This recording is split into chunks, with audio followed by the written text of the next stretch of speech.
So I'm just gonna do a short tutorial on how to make the 4-ingredient, everybody says 3-ingredient, but I use 4 ingredients, homemade Butterfinger candies. So here are the ingredients that I use.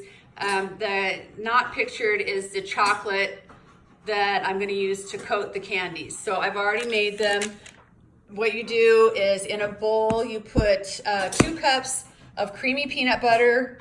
I just use the cheap brand. You can use the really good brands, and I don't know, maybe it'll taste a little bit better, I don't know, but I just got the cheap, great value creamy peanut butter. It's delicious, can't go wrong. And then take, I didn't really measure it out. I used a 3/4 cup scoop, and I did like about 4 or 5 scoops into a Ziploc baggie of whole corn flakes. They're not sweetened, if you'll notice, not for frosted corn flakes, just plain old corn flakes. This box was $1. It's an 18-ounce box, and it was $1 at Walmart. So you just take like 5 3/4 cup scoops of whole corn flakes, put them in a Ziploc bag, and just kind of crunch them up so that they're small, you know, flakes, and not powder, but not the big whole corn flakes. And so you mix the broken up corn flakes with your 2 cups of peanut butter in a bowl, and just kind of mix it together to make kind of a little bit of a dry consistency. Then you set that aside, take a pan on the stove over medium heat, and take your bag of candy corn. It is a 16.2 ounce bag of candy corn. Usually you can only get it around Halloween. That's why I like to refer to this candy as the Halloween candy, officially. So you take this bag and you pour it into, I use a copper bottom pan.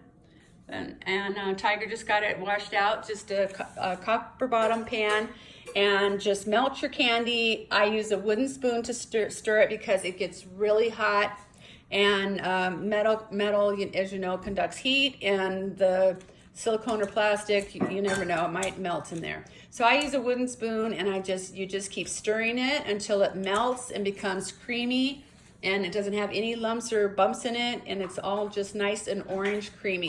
And then you take your peanut butter and cornflake mixture and mix it in with the melted candy corn until it's until the bright orange mixes with the brown, and you don't have any like bright orange chunks in there. And just mix it and mix it. It's kind of a bit of an arm workout, but you just mix it together, and then you just kind of dump it out on a piece of parchment paper. And what I do is, because it's pretty hot, is take another piece of parchment paper like this one here and fold it up, and you can just kind of, you know, squish it down till it's kind of an even thickness. I don't like them too thick. That's about perfect. And just kind of mash it down, and then you can take the sides of the parchment and just kind of do this and form it into a square or a rectangle, and till it looks about what you want it to be, so that you can cut it into squares, either long bars or little squares. I like little squares. So then I take this kitchen tool that I love so much. I use this as a bench scraper when I'm making cakes. I use it to cut things, just all kinds of stuff. So on this particular application, I use it to score my candies before dipping, and I just kind of, you know, space them out and just kind of score it. And then when it cools, that's when it's really hot. And then when it cools a bit, you can go ahead and push it all the way through and break your candy into squares. Some of them might crumble on the ends, and those are just your little sample pieces. Because it's really delicious just like that, and you can you'll have a hard time resisting just eating some. But anyway, I'm going to chocolate dip these tomorrow, so the chocolate dipping is not going to be included on this video, but you can just melt any kind of chocolate that you like, dark chocolate, milk chocolate. You can mix them together. You can even do white chocolate if you wanted to, if that's your cup of tea.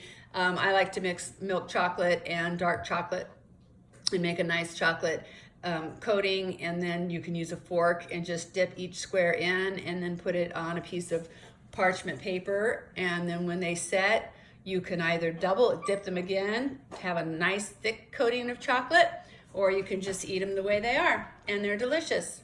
That's it.